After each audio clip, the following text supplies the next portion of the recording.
Welcome back to Unit D of the Environmental Policy course, the unit on communication. And we are going to zoom into the instrumental approaches that we ended with last time in Unit C, when we talked about the different strategies you could use to influence people's behavior. We talked about persuasive strategies, nudging, social marketing, and we also talked about the interactive social learning based strategies that we called emancipatory. In the communicative approaches that try to change behavior, we know in advance what the kind of behavior is that we want from people.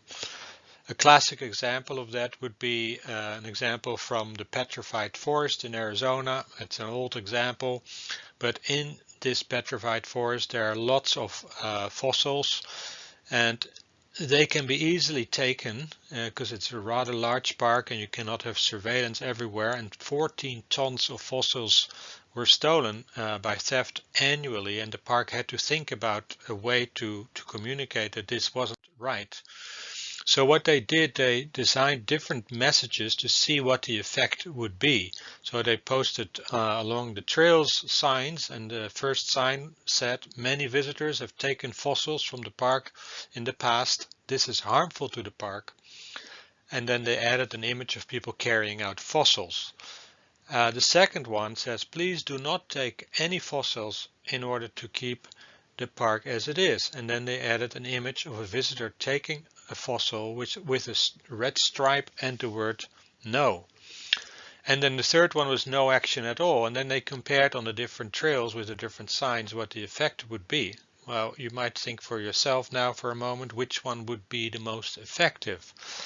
Well, if we go look at the results, then you can see that action 1 led to 8% of the fossils stolen, action 2, 2% stolen, and action 3, doing nothing, 3% stolen, relative to what happened before. So you can even see that if you communicate it in the wrong way, you can actually have a negative effect. No action is actually better than action 1, where 8% was stolen. Action 1 actually encourages, in a way, people to take fossils because it says many people have taken fossils before, and that is actually making people think, well, wait a minute, I never thought of that. This might be this is actually a good idea. Maybe I should do that too. So it actually what they say in social psychology, it points at the unconscious mechanism of the social norm, where the social norm in a way says this is quite normal to do this. So you need to really think about how you communicate. You're probably familiar with the towel policy in hotels, where many hotels try to minimize having to wash towels. It costs a lot of water and lots of energy. So here's an example from the Marriott chain, and this is an old example as well. They continue to update these kinds of messages, but here the message is, "Dear guests, every day millions of gallons of water are used to wash towels that have only been used once. You can make the difference. Hanging up the towel again, it means I'll use it again, and if you leave it on the floor, it means please give me a new one."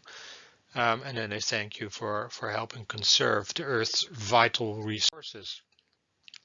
Now, if you say please use your towel more than one time to help save the environment, and you add to that the majority of our guests reuses their towel at least once during their stay, again pushing that social norm, the majority of our guests, then you get an increase in participation of 26%. However, if you add to this, the majority of the guests in this room reuses their towel at least once during their stay, then you increase the participation with 33%. So that is a 7% increase by just a little tweaking of the message. And that, given the number of people visiting these hotels, is a huge savings. So again, little changes in wording and framing might have a big impact. When you use instrumental approaches to behavioral change, it is important that we kind of understand how the human brain works and what the kind of factors are that can enable a change of behavior or can strengthen it. Um, this is a simple way of presenting this. There's the wanting, which has to do with your awareness, your knowledge, your understanding, your attitude towards the problem, if you care, if you don't care.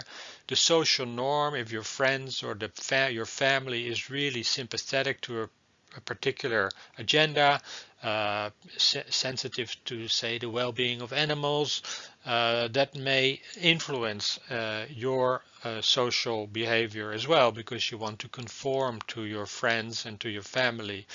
Um, Self-efficacy, which has to do with empowerment and the feeling that you can make a difference. Some people have the high self-efficacy, others have a low self-efficacy, and they think it doesn't matter anyway what I do, and others think, well, it really makes, I can make a difference. So these are the wanting domains of the brain that have to do with your knowledge, understanding, and awareness. The strengthening part can be done by your peers. They can encourage you, they can nudge you. Experts, scientists, and what they say is right, or the appropriate or the most healthy or the most sustainable behavior can influence you if you have trust in science. If you don't, then it may not help you at all. And of course, some people have a respect for authority, and others kind of have a kind of a distrust of authority. But these do influence your eagerness or your willingness to change your behavior. The enabling factors have to do with how much support you can find for new behavior and whether you're capable of displaying that behavior. What kind of technical support? Is it financially possible to change your behavior? Is there organizational support? Do you have the capacity, the capability to change your behavior? Do you have the competencies? There are lots of campaigns and that really, here's an example, Netherlands Climate Neutral. It is a campaign that tries to get people to change their energy consumption behavior and also their mobility behavior to reduce their carbon footprint. The people designing these campaigns, they do an analysis of people's attitudes, understanding, their level of knowledge, their financial capabilities to change, and what kind of levers and what kind of barriers there are that can influence people's willingness and abilities to change. So an understanding of human behavior and doing an analysis, all these groups in society, whether it's governmental, non-governmental, or even in the private sector, groups that want to influence consumer behavior or citizen behavior, they do this kind of analysis in order to have an effective campaign or an effective communication strategy. Just for, for understanding how this might work or might affect you, here's Buddy Guy. You probably have seen this before. If you copy this link, or if you download the PowerPoint from the course website, you can click on the image here, and you'll get to this short clip where Buddy Guy is talking about animal well-being and how animals are being treated by society in a very animated and vivid way. And some people might kind of be bothered by this and affected by this, and it might plant a seed of kind of dissonance that might be a trigger for change of your behavior. And others might laugh it off and kind of take it not so seriously, and it won't affect them. So I would suggest have a look at that short clip and think about how does it make you feel. Does it improve your knowledge about what's going on, your understanding? Would there be another way to communicate this? And what is the intended purpose of the clip, you think? Why did the makers of Buddy Guy infuse this? And from the perspective of animal rights groups, what would they think of this clip? Would that be advancing their agenda, or would it be hurting their agenda? So just have a short reflection on that, and and ask yourself, is this working? Would this be affecting people's behaviors or not? Similarly, Greenpeace has a more recent campaign. This is really a campaign where Buddy Guy is entertainment, but maybe edutainment in a way. It's a bit educational and it's a bit entertaining. But this is another light-hearted way of pointing adults at taking responsibility for climate action. And in the spirit of youth strikes and Greta Thunberg's activism, you might position this as an attempt by Greenpeace to have young people be in charge of the world and take very different decisions, and encouraging adults to take different decisions as well. On the right you see the link to this, and again when you download the PowerPoint from Brightspace, you can click on it and you can watch this video. And same question, how does this video clip affect you? Do you think it works? Do you think the Greenpeace people have an effective campaign here, or are they missing something and it might have an opposite effect? Let me end with a few do's and don'ts in environmental communication. First of all, it is too easy and not very effective to preach for the converted. The Greenpeace campaign, for instance, who will be watching that? Are these people who are already sympathetic to climate action and are very concerned about environmental issues already?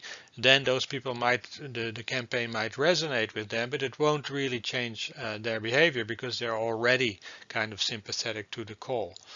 But how do you reach those who are skeptical or maybe not aware or not interested? That is the challenge often in environmental campaign and environmental communication.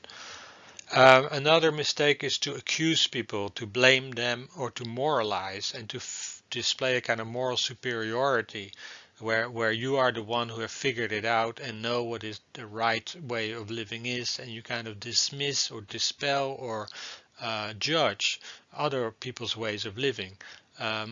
Rather than focusing on that and blaming people, inspire, challenge, show what you can do, and show how sometimes it can be easy to do that.